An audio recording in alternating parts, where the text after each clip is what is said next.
Hello viewers, we have already completed the indefinite integral and now today we are going to start with the definite integral.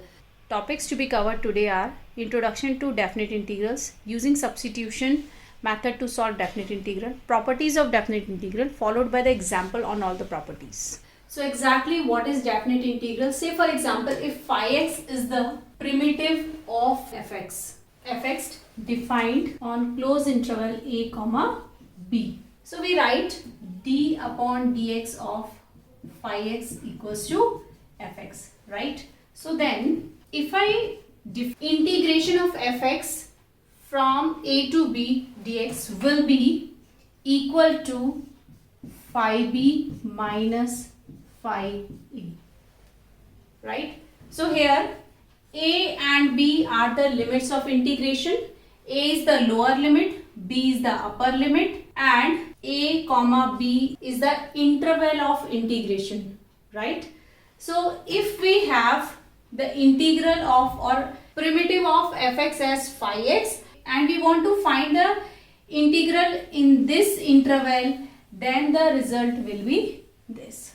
One more thing students, if I am saying a to b fx dx, and in case of indefinite integral I told you whenever we are integrating we have to write the constant, right? But in definite integral there is no need of writing plus c. See why? The thing is it will become phi x plus c and then we will substitute the limits, right? So it means upper limit minus lower limit.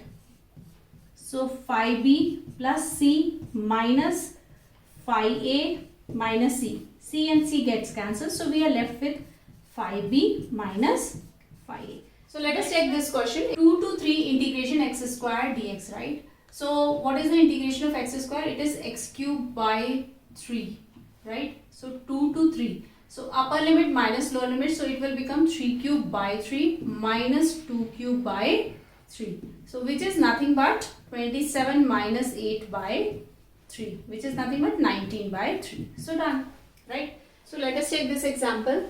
Now what we will do, we will multiply by the conjugate of the denominator.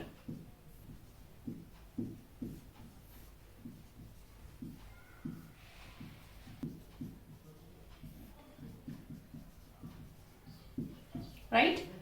Now it will become 1 plus x to the power half minus x to the power half dx. So what it will become?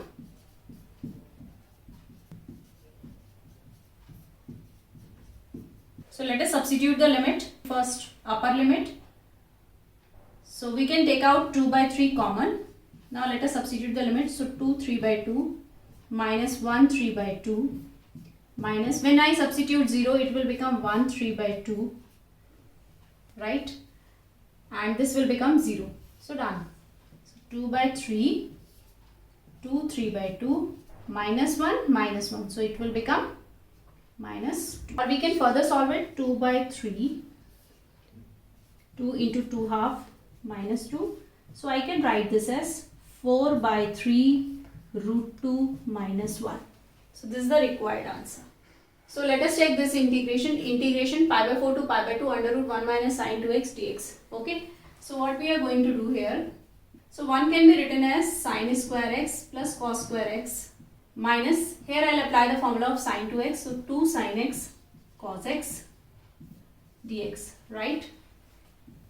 So now this will become cos x minus sin x whole square, right? Dx. Pi by 4, pi by 2, right? Now we have to check, we will get cos x minus sin x or we will get sin x minus cos x, right? So when we are talking about the interval pi by 4 to pi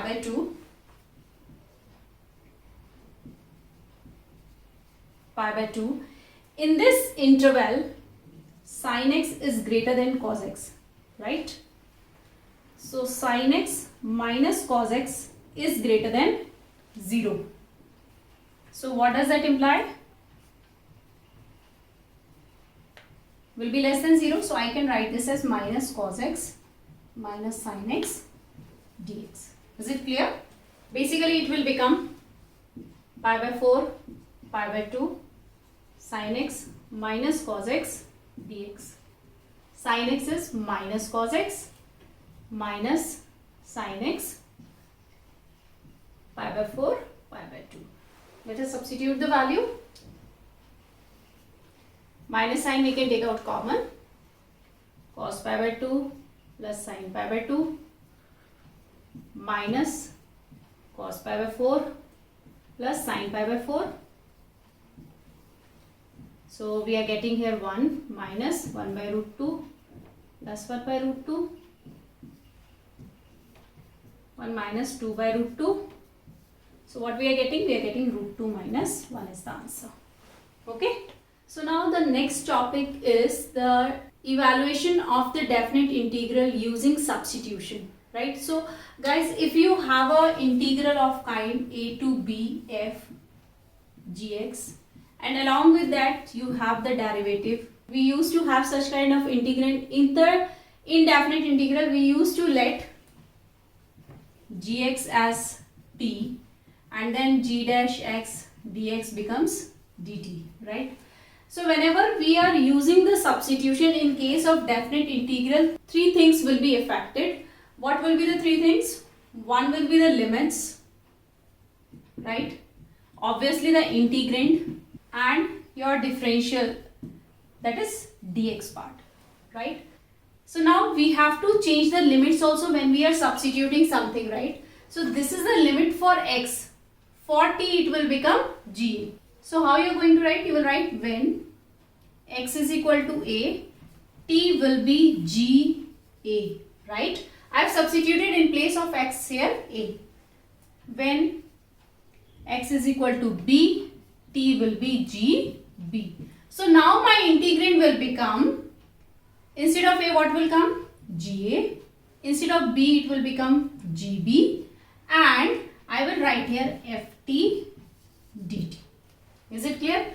Instead of gx I have t, instead of g dash x dx will be dt. And in this way we will solve the integral and substitute the limits. So let us take this example, integration minus 1 to 1 5x4 under root 1 plus x5 dx, right? So we can clearly make out the differential of this part is here. So I will take let 1 plus x to the power 5 is equal to t square, right? So 5x4 dx is equal to 2t dt. Now let us check the limit when x equals to minus 1, right? If I substitute here minus 1, so 1 plus minus 1 to the power 5 is equal to t square. So t square is equal to 0, so t is equal to 0, right?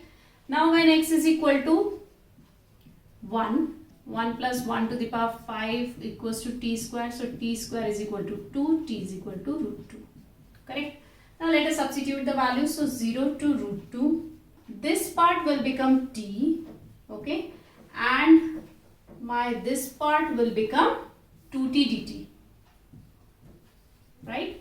So basically I am getting here 0 to root 2 t square dt. Now let us solve it. So it will become t3 by 3 plus root 2. Substitute the value. So what I am getting? 2 by 3 into root 2 cube minus 0. So what I am getting? 4 root 2 by 3 is the required answer. Okay. So whenever you are substituting, please change the limits. Okay. So let us take this question 0 to pi by 2, 2 sin x cos x tan inverse sin x. So look here, the differential of sin x is cos x, right? So let sin x is equal to t. Cos x dx is equal to dt, right? Now when we change the limit, whenever x is 0, sin 0 will become 0, so t will become 0. Whenever x is pi by 2, t will become 1. So directly I can change here 0 to 1, 2, t. This part will become dt and tan inverse t dt, right? Now we will use here Eilert rule. So we can take t out. So tan inverse t into t square by 2 minus integration. Differential of tan inverse t is 1 plus 1 by t square into t square by 2 dt, and this will be 0 to 1, right? So we can take out 2 outside. So it is t square tan inverse t minus integration t square upon 1 plus t square, right? When the degree of the numerator and denominator is same, we have to divide it, right? So here I am doing plus 1 minus 1 dt 0 to 1, right? So what I am getting here, t square tan inverse t minus, this will become 1 minus 1 upon 1 plus t square dt 0 to 1. Now we can simply solve this. So I have t square tan inverse t minus integration of 1 will become t minus 1 upon 1 plus t square is tan inverse t 0 to 1. Now we can substitute the limits. So let us substitute 1 first. So it will become 1 tan inverse 1 minus 1 minus minus plus tan inverse 1 minus, if we substitute 0, this term will vanish, this will vanish, this will vanish, right? So I am left with pi by 4 minus 1 plus pi by 4, right? This is minus 0, so pi by 2 minus 1. So this is the required answer. Is that clear? So now let us start with the properties of definite integral. It is very useful in calculating the definite integrals and very helpful also, right? So let us start with the first property. What property 1 says? In certain books it is written property 0 also, it's fine. So property 1 says, if fx is a continuous function in the interval a comma b, then a to b fx dx will be equal to a to b ft dt. It means the value of definite integral does not change with the change in the variable. We can see the example also. Say for example I have 0 to pi by 2 sin x dx, right? Or 0 to pi by 2 sin theta d theta, correct? So if I solve, what I am getting here, minus cos x 0 to pi by 2, and here I am getting minus cos theta 0 to pi by 2.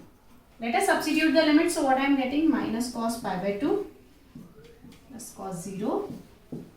Similarly here, so I am getting here 1, here also 1.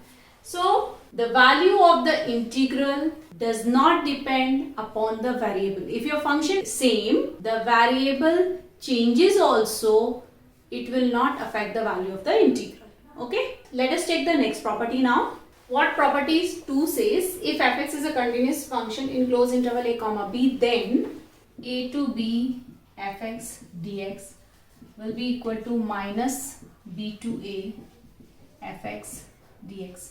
Means the value of the integral will change by minus sign if we interchange the limits. If we make the upper limit as lower limit and lower limit as upper limit, it means the value of the integral will change only by the minus sign. Now let us take the third property. So what property third says, if fx is a continuous function in closed interval a comma b, then a to b fx dx can be splitted into a to c fx dx plus c to b fx dx, where c lies between a and b, right? So this is very important property, and let us take one example. So it is written minus 1 to 1 fx dx, where fx is defined in such a way, right? So for x less than 0, so look here, minus 1 to 0 we will take this function, and 0 to 1 will take this function. So let us rewrite our integral. So this can be written as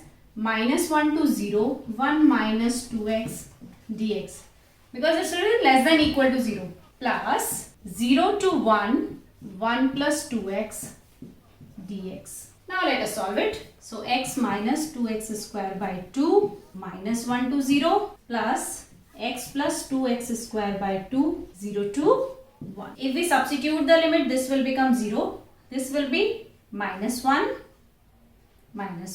right? Plus this will be 1 plus 1. So basically what I am getting, 2 plus 2 equals to 4, right?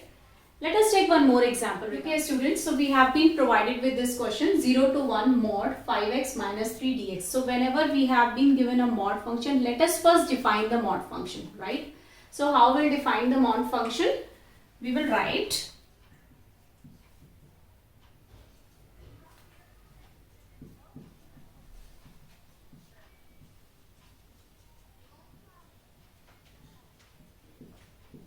that is x is less than 3 by 5, and this will be 5x minus 3 when 5x minus 3 is greater or equal to 0, that is x is greater or equal to 3 by 5, right? So how we are going to rewrite this function? So whenever my x is less than 3 by 5, it will be negative. Whenever x is greater or equal to 3 by 5, it will be positive, right?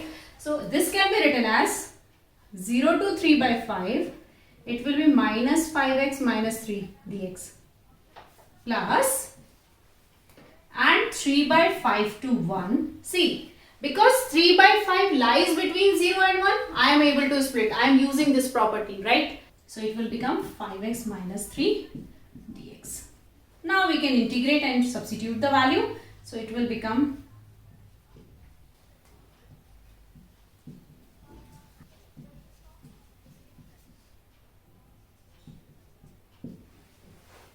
okay.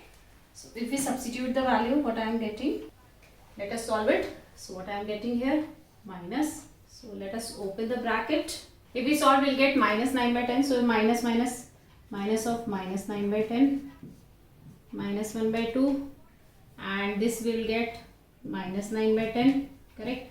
So basically I am getting 18 by 10 minus 1 by 2.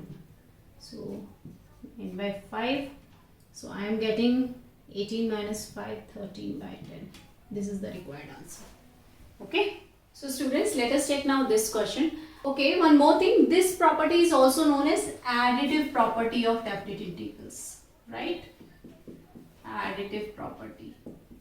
Okay. So now, so here we can see the three critical points, right? And if I draw on the real number these three critical points, what are the critical points in this case? Critical points are 1, 2 and 3, right? So now if I draw on the number line, right? So this is 1, this is 2, this is 3, minus infinity, infinity, correct? It is dividing the function into 4 parts, these critical points. So what we can write, we can rewrite our function whenever it is a mod function, I can rewrite. So when x is less than 1, right? So whenever x is less than 1, this function will become negative, this will also become negative, and this will also become negative, correct? So how you can find out? You can take out any small value over here, say for example 0, and try to substitute if you are getting a negative answer or a positive answer, right? So in this case, my fx becomes minus x minus 1, minus x minus 2, minus x minus 3, right? So what I am getting here? Minus 3x plus 6. Okay. Whenever x lies between 1 and 2. So let us take 1.5. 1.5 minus 1 means positive. 1.5 minus 2 negative. So this becomes positive, this negative, and again this is negative. So whenever fx lies between 1 and 2, this will be positive, rest 2 are negative, right? So how you are going to write? Fx is equal to x minus 1 minus x minus 2 minus x minus 3. Now if you solve, what you are getting? 4 minus x. Is it clear? Now my x lies between 2 and 3, right? So whenever x lies between 2 and 3, what your fx will become? Substitute 2.5 positive, 2.5 minus 2 positive, and this is negative, right? So what I am going to do?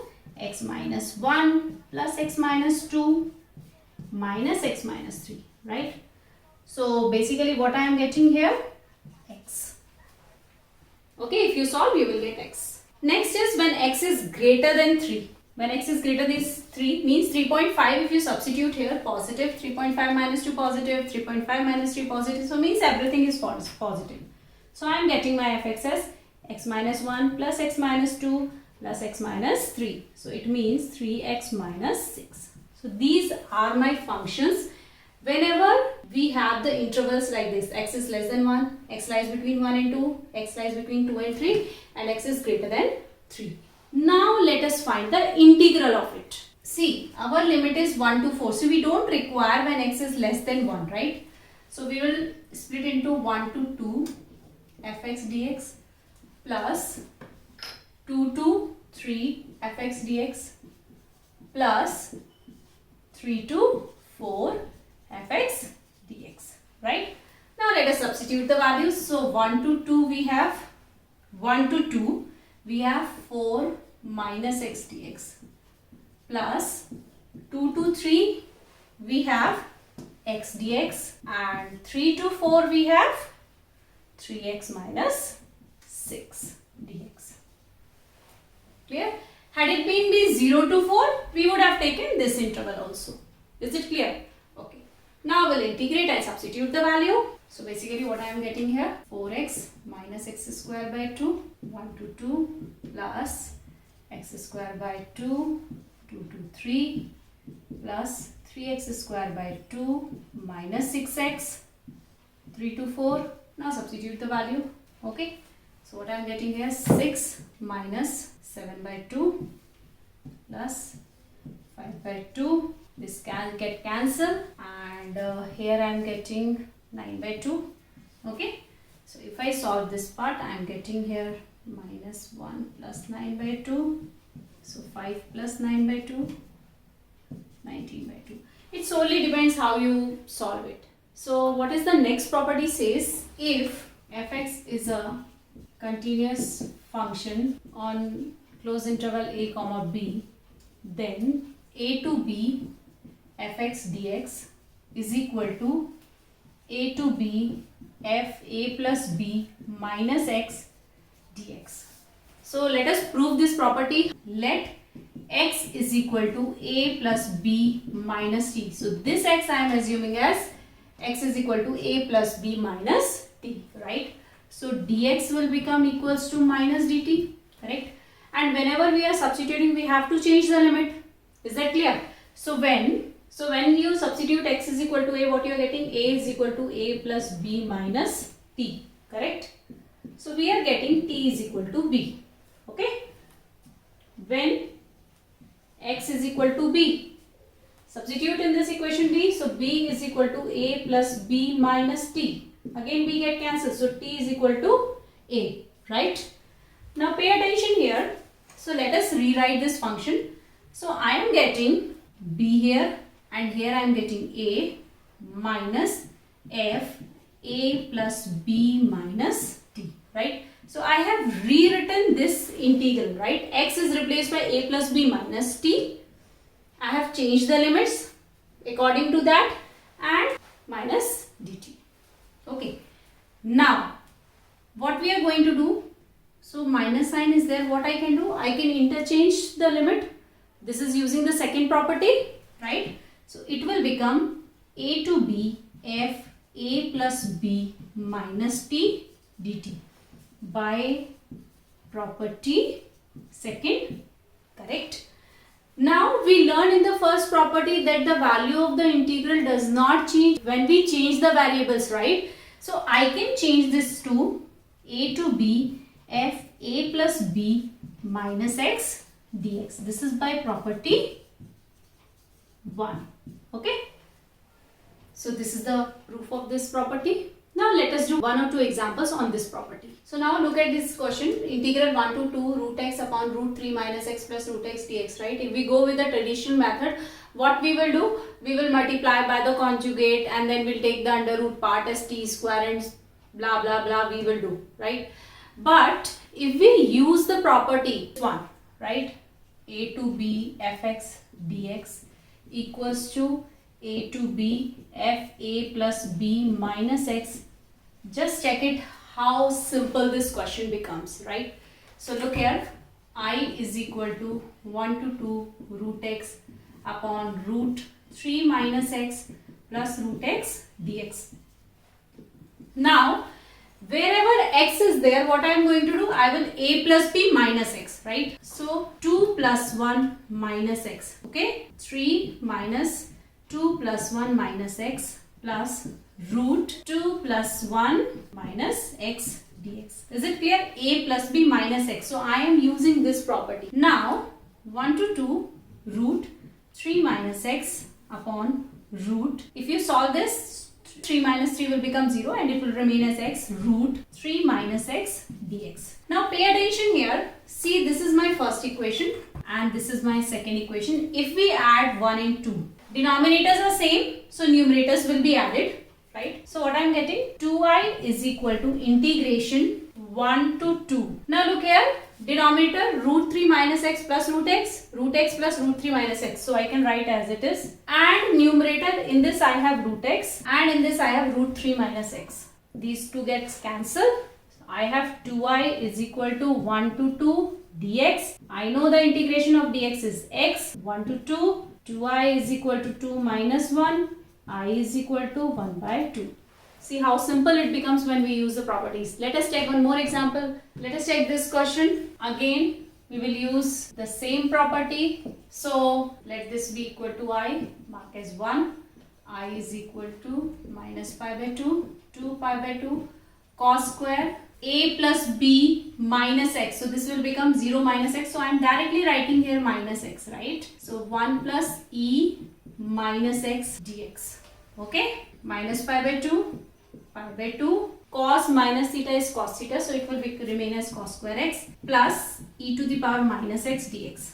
Now what I can do is I can write this as 1 plus 1 by ex dx. And I will take the LCM. So it will become ex cos square x upon ex plus 1 dx. Correct? Let this be second. Now I can add first and second because the denominators are same. 1 plus ex. This is ex plus 1. So what I will get here? 2i is equal to minus pi by 2 to pi by 2. And I can add the numerators. So numerator is, one is cos square x. Other is ex cos square x dx. Now what I can do is, I can take out cos square x common. 1 plus ex upon 1 plus ex dx. This part will get cancelled, right? 2i is equal to minus pi by 2 cos square x dx. What we can do is, we can write this as, we don't have direct integral for cos square x. So we change it into cos 2 theta formula. So 1 plus cos 2x by 2 dx. Now integrate this part. So this will become x. This will become sine 2x by 2 minus pi by 2, 2 pi by 2. So now let us substitute the limits. So 2i is equal to 1 by 2 pi by 2. If you substitute here pi by 2, it will become sine pi. So 0 minus lower limit. So minus pi by 2 sine minus pi again 0. So basically what we are getting 1 by 2 and this will become pi. So 2i is equal to pi by 2. I is equal to pi by 4. So this is the desired result. So now let us take the next property. If fx is a continuous function defined on closed interval 0, a, then integration 0 to a fx dx is equal to 0 to a f a minus x dx.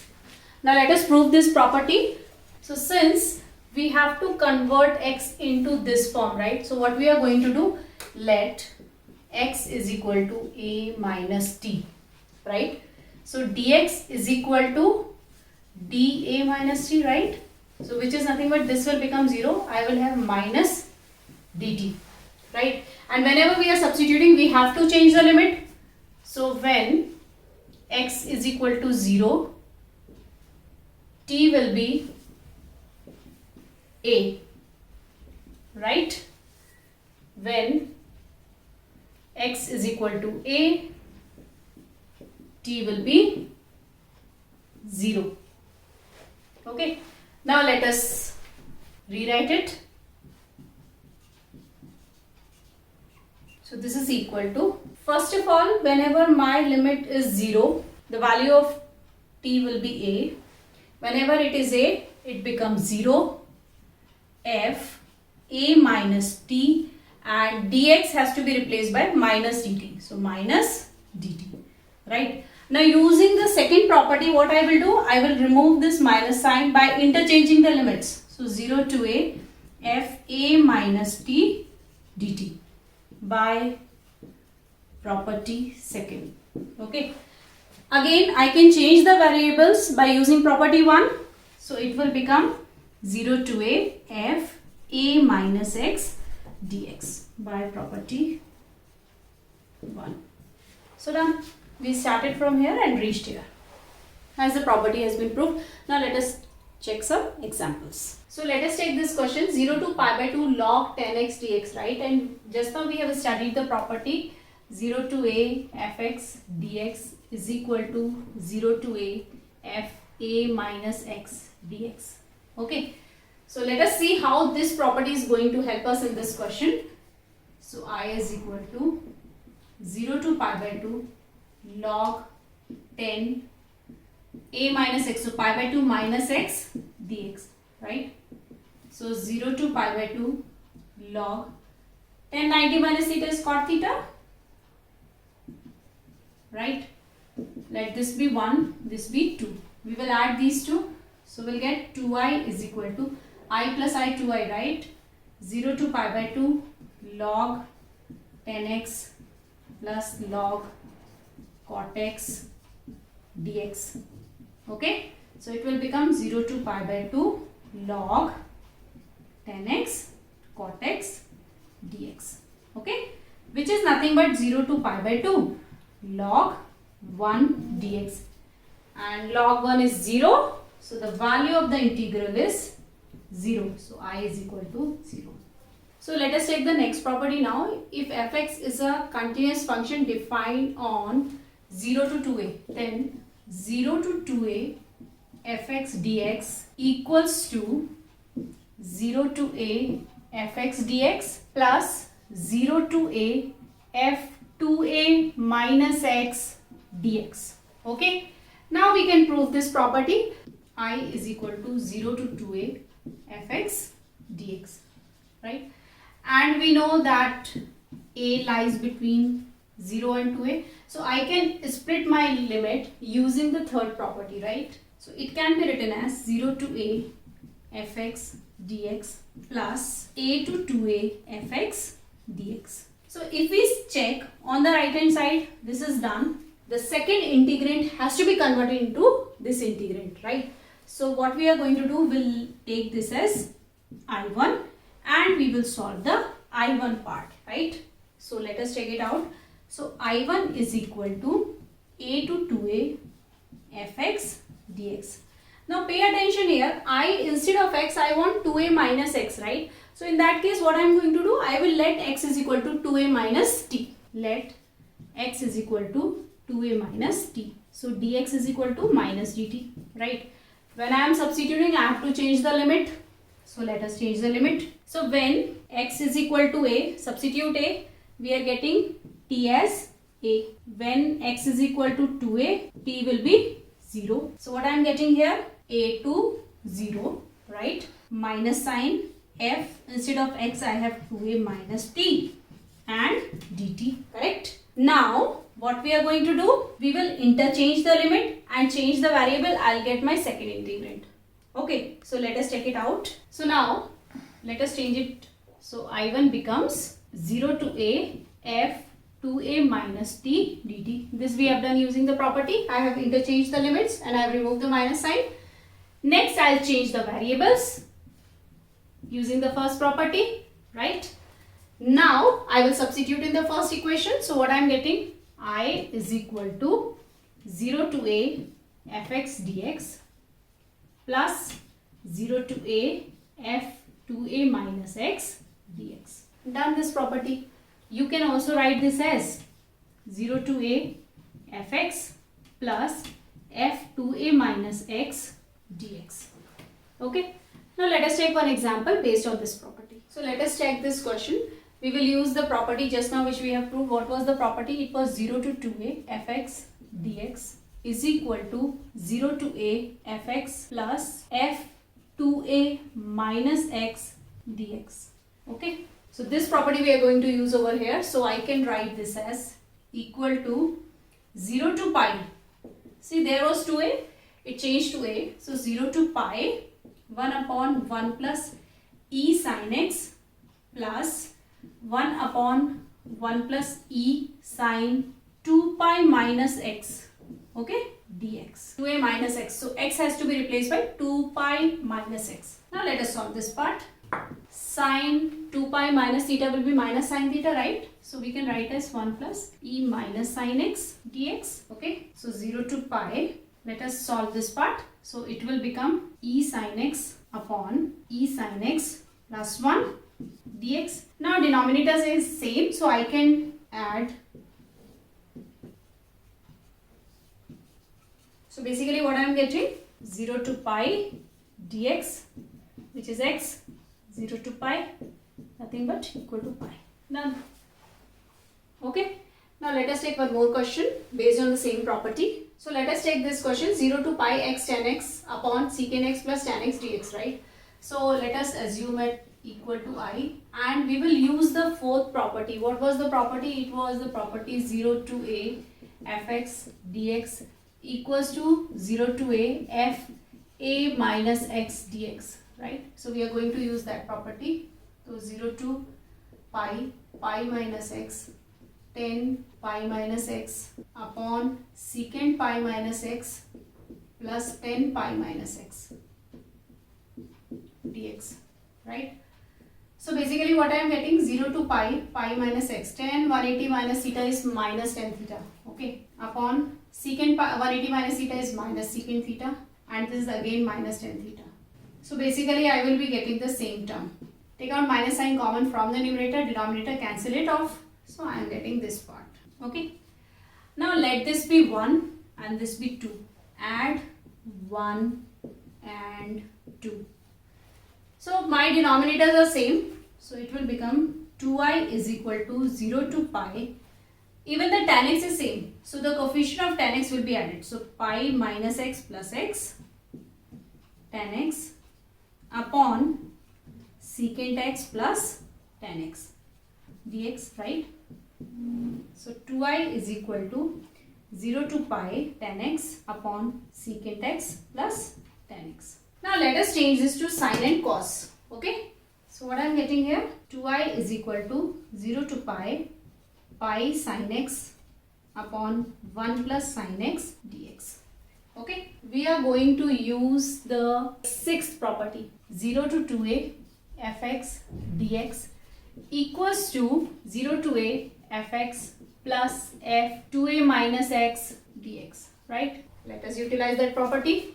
So 2i is equal to 0 to pi by 2. See, the limit becomes half. So here is pi, so it will become pi by 2. Pi I can keep outside. It will become sin x upon 1 plus sin x plus sin pi minus x upon 1 plus sin pi minus x dx, right? 2i is equal to pi, 0 to pi by 2. Now sin 180 minus theta is sin theta, here also sin theta, so what I will get, 2 sin x upon 1 plus sin x dx. Okay, so basically I am getting 2i is equal to 2 pi 0 to pi by 2 sin x upon 1 plus sin x. Will multiply by the conjugate, so 1 minus sin x upon 1 minus sin x dx. So I is equal to pi 0 to pi by 2. Here I have cancelled 2 and 2. So I will get here sin x upon cos square x minus sin square x upon cos square x dx. Correct? So pi 0 to pi by 2. This will become tan x secant x minus this will become tan square x. But we don't have direct integral for tan square x. So what we are going to do, we will write as secant square x minus 1. Now let us integrate. So what we are getting here, secant x minus tan x plus x 0 to pi by 2. Now we cannot directly substitute the limit over here. So what we are going to do, we will change it into sine and cos. So 1 minus sine x upon cos x, and we will solve this part. So now I can write this as pi 1 minus sine square x, I can directly write as cos square x upon cos x 1 plus sine x plus x 0 to pi by 2. can cancel this part. And now we will substitute the limit. So what I am getting basically here, so substitute pi by 2, so this term will vanish because cos pi by 2 is 0, and we'll substitute in x, so pi by 2, right? Now we'll substitute 0 over here, so cos 0 is, so 1 upon 1 plus 0, right? And if I substitute over 0, 0.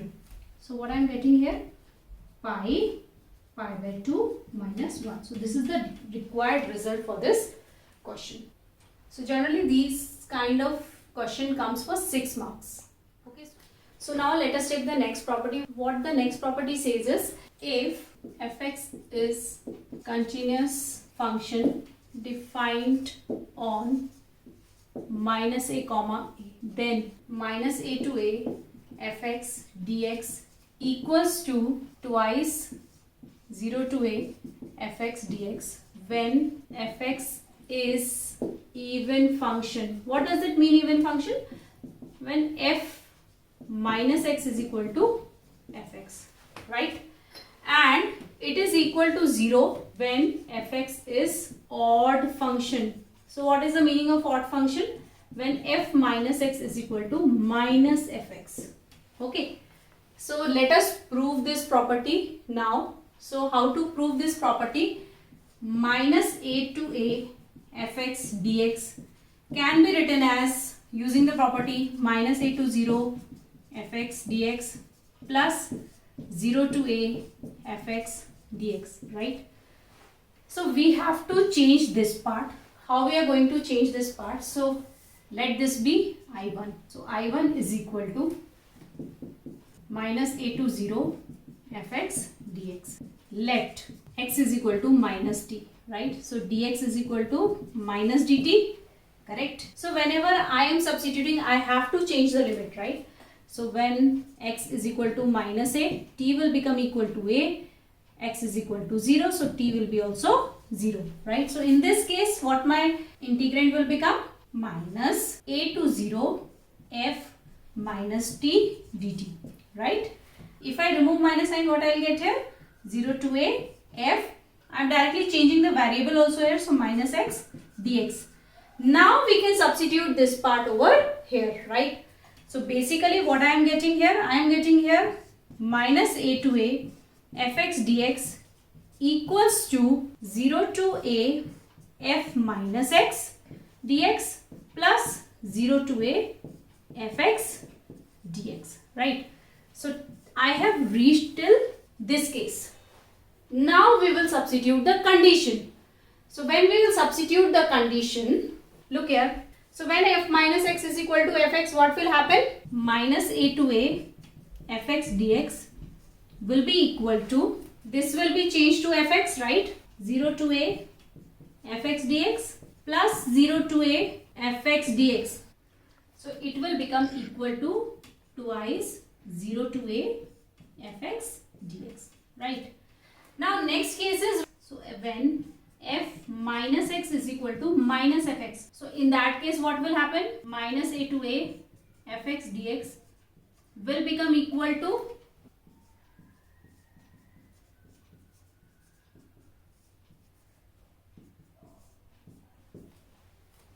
okay. So now this is also very important property, and the proof of this property also comes in the exam. So let us take one or two questions on this property. So now let us take this question. Minus pi by 2 to pi by 2 sine raised to the power 7x dx. So students, remember, if you have the limit minus a to a, please try to check whether it is a case of even odd function, right? So my fx here is sine raised to the power 7x, right? Let me check what it will yield me when I am substituting in place of x minus x. So sine minus x to the power 7. Now we know sine minus theta is minus sine theta, correct? So which is nothing but minus fx. So just now in the property we read, if f minus x is equal to minus fx, it becomes the case of odd function. So whenever it is an odd function, the value of the integrand directly we can write as 0. 0. Done. So whenever the limits are same, one is negative, the lower limit is negative and upper limit is positive, please use the case of even odd function. So let us take this question, minus a to a under root a minus x upon a plus x dx, right? So first of all, let us little modify this function.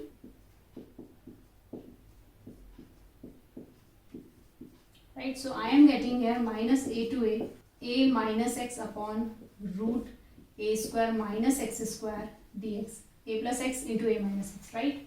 Now I will split into two functions, so minus a to a root a square minus x square dx, minus a to a x upon root a square minus x square dx. So now we have the limits minus a to a, right? So we'll check whether the functions are even or odd, right? So let us take this function as I1 and this as I2, right? So let us check for I1.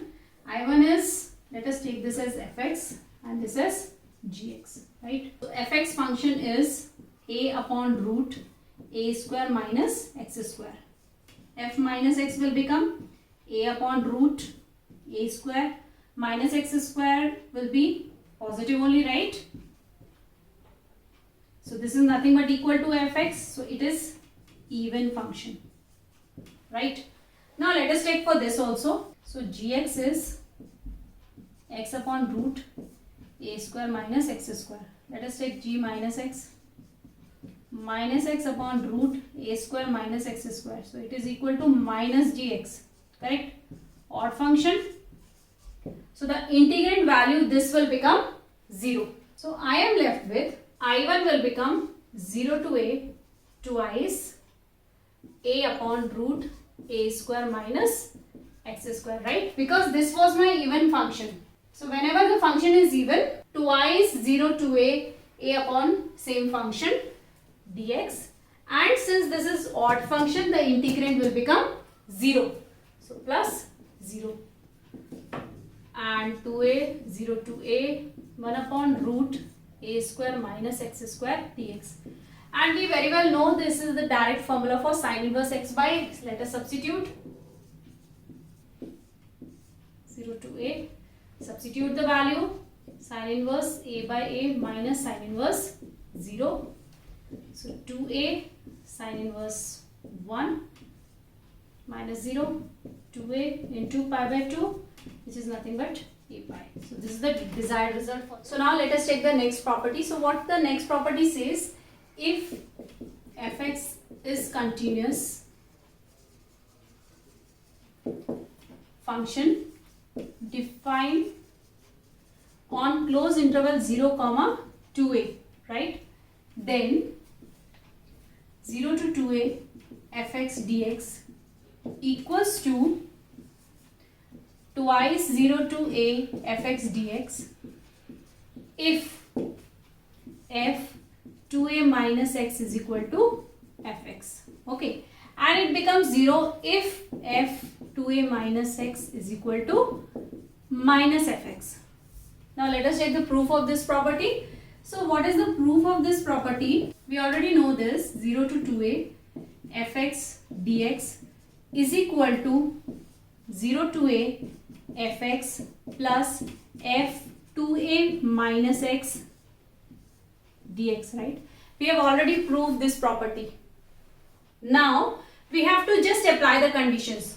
So case 1 says when f2a minus x is equal to fx, right? So if I apply this in this property, what I will get? 0 to 2a fx dx equals to 0 to a fx plus, so this is replaced by fx dx, so which is nothing but twice 0 to a fx dx, right? Now what case 2 says, when f 2a minus x equals to minus fx, right? So 0 to 2a fx dx is equal to 0 to a fx, and f 2a minus x is being replaced by minus fx dx, gets cancelled, so equals to 0. So done. This is the proof of this property. So let us take this question, 0 to 2 pi cos raised to the power 5x dx, right? Fx is cos 5x, right? If I write f 2 pi minus x,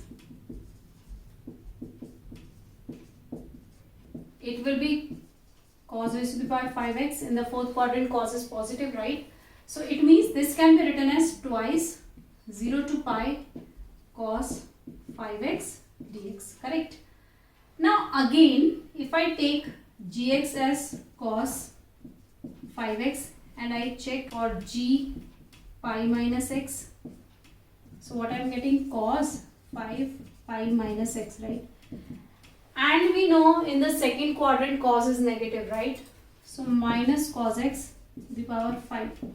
So it will become minus cos 5x, means minus gx, right? So it means 0 to pi cos 5x dx will become equal to 0, right? So what does that imply? That implies 0 to 2 pi cos 5x dx equals to twice 0 to pi cos 5x dx equals to 0. Done. Is it clear? Now let us take the next question. So let us take this question, 0 to pi by 2 log sin x dx equals to 0 to pi by 2 log cos x dx equals to minus pi by 2 log base e2, right? So let us start with this part. So I is equal to 0 to pi by 2 log sin x dx.